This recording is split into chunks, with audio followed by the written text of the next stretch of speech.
जय श्री कृष्ण दोस्तों, राधे राधे। और ये योगिनी एकादशी हैं। ये आषाढ़ माह के कृष्ण पक्ष की एकादशी का नाम है। तो आज हम एकादशी आषाढ़ माह की एकादशी है अंधेरी वाली। तो चलिए हम लोग देर न करते हुए हम लोग कथा को सुनते हैं। और धर्मराज युधिष्ठिर बोले कि हे जनार्दन, अब आप कृपा करके आषाढ़ माह के कृष्ण पक्ष की एकादशी का नाम तथा महात्मा क्या है सो सब वर्णन कीजिए। श्री कृष्ण भगवान बोले कि हे राजन, आषाढ़ माह के कृष्ण पक्ष की एकादशी का नाम योगिनी है। इसके व्रत से समस्त पाप नष्ट हो जाते हैं और यह इस लोक में भोग तथा परलोक में मुक्ति देने वाली हैं। हे राजेश्वर, यह एकादशी तीनों लोकों में प्रसिद्ध है। मैं आपसे एक पुराणों की कही हुई कथा कहता हूँ, ध्यान पूर्वक सुनो।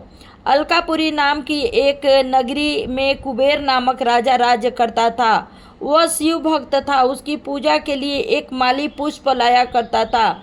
उसके विशालाक्ष नाम की अत्यंत सुंदर स्त्री थी। एक दिन वह मानसरोवर से पुष्प ले आया, परंतु काम व सख्त होने के कारण पुष्पों को रखकर स्त्री के साथ स्मरण करने लगा और दोपहर तक न आया। जब राजा कुबेर को उसकी राह देखते देखते दोपहर हो गई तो उसने क्रोधपूर्वक अपने सेवकों को आज्ञा दी कि तुम लोग जाकर हेमाली का पता लगाओ कि वह अभी तक पुष्प क्यों नहीं लाया। जब सेवकों ने उसका पता लगा लिया तो वे कुबेर के पास आकर कहने लगे कि हे राजन, वह माली अभी तक अपनी स्त्री के साथ रमण कर रहा है। सेवकों की इस बात को सुनकर कुबेर ने हेमाली को बुलाने की आज्ञा दी। हेमाली राजा कुबेर के सम्मुख डर से कपकपाता हुआ उपस्थित हुआ और प्रणाम किया। उसको देखकर राजा कुबेर को महाक्रोध आया। उसने कहा कि हे पापी, महानीच कामी, तूने मेरे पूजनीय ईश्वर के भी ईश्वर शिव जी का अनादर किया है। इससे मैं तुझे श्राप देता हूँ कि तू स्त्री का वियोग भोगेगा और मृत्युलोक में जाकर कोढ़ी होगा। कुबेर के श्राप के प्रभाव से वह उसी क्षण स्वर्ग से पृथ्वी पर आ गिरा और कोढ़ी हो गया। उसकी स्त्री भी उसी समय अंतर्ध्यान हो गई। मृत्यु लोक में जाकर उसने महान दुख भोगे, परंतु शिव जी की भक्ति के प्रभाव से उसकी बुद्धि मलिन न हुई। वह हिमालय पर्वत की ओर चल दिया। वहां पर चलते चलते मार्कंडेय ऋषि के आश्रम में पहुंचा। वह ऋषि अत्यंत वृद्ध तथा तपशाली थे। उनको देखकर वह हेमाली वहां गया और उनको प्रणाम करके उनके चरणों में गिर पड़ा। उनको देखकर मार्कंडेय ऋषि बोले कि तू कौन है? तू कौन से कर्म किए हैं जिससे तू कोढ़ी हुआ और महादुख भोग रहा है? इस पर हेमाली बोले कि हे मुनि, मैं यक्षदान कुबेर का सेवक हूँ।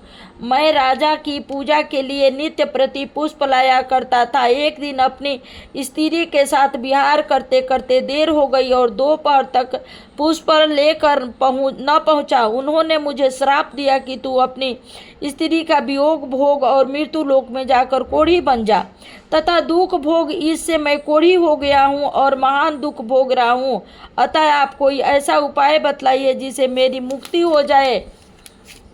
इस पर मार्कंडेय ऋषि बोले कि भाई, तूने मेरे सम्मुख सत्य वचन कहे हैं, इसलिए मैं तेरे उद्धार के लिए एक व्रत बतलाता हूँ। यदि तू आषाढ़ माह के कृष्ण पक्ष की योगिनी नामक एकादशी का विधि पूर्वक व्रत करेगा तो तेरे सभी पाप नष्ट हो जाएंगे। इस पर हेमाली बहुत प्रसन्न हुआ और मुनि के वचनों के अनुसार योगिनी एकादशी का विधि पूर्वक व्रत किया।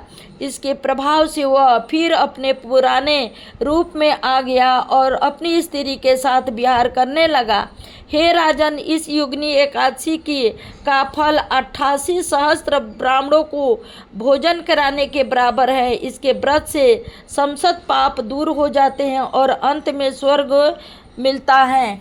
जय विष्णु भगवान की जय। जय जय श्री राधे, जय जय श्री राधे। ओम नमो भगवते वासुदेवाय, ओम नमो भगवते वासुदेवाय, ओम नमो भगवते वासुदेवाय। ओम नमो भगवते वासुदेवाय। और इसी तरह आप लोग सभी लोग एकादशी के दिन कृष्ण भगवान, विष्णु भगवान या जो भी है शिव जी का नाम उच्चारण करते रहिए और अपने मुक्ति के लिए ये उपाय करना जरूरी है। ये कलयुग है, कलयुग में कहते हैं कि नाम ही अधारा है। जितना आप नाम जाप करेंगे उतना ही नाम से पवित्र होंगे और अपने पाप कर्मों से दूर होंगे और मुक्ति धाम को पाएंगे। इसलिए शिव जी का नाम, विष्णु जी का नाम, कृष्ण जी का नाम हमेशा राधे राधे ये जाप करते रहिए। ओम नमो भगवते वासुदेवाय, ओम नमो भगवते वासुदेवाय। श्री कृष्ण गोविंद हरे मुरारी, हे नाथ नारायण वासुदेवा। श्री कृष्ण गोविंद हरे मुरारी, हे नाथ नारायण वासुदेवा। इस तरह का एकादशी का जाप करते रहिए और मुक्ति धाम को पाइए। और जय जय श्री राधे, जय जय श्री राधे। और यहीं अब वीडियो को विराम दे रही हूँ। राधे राधे, जय श्री राधे।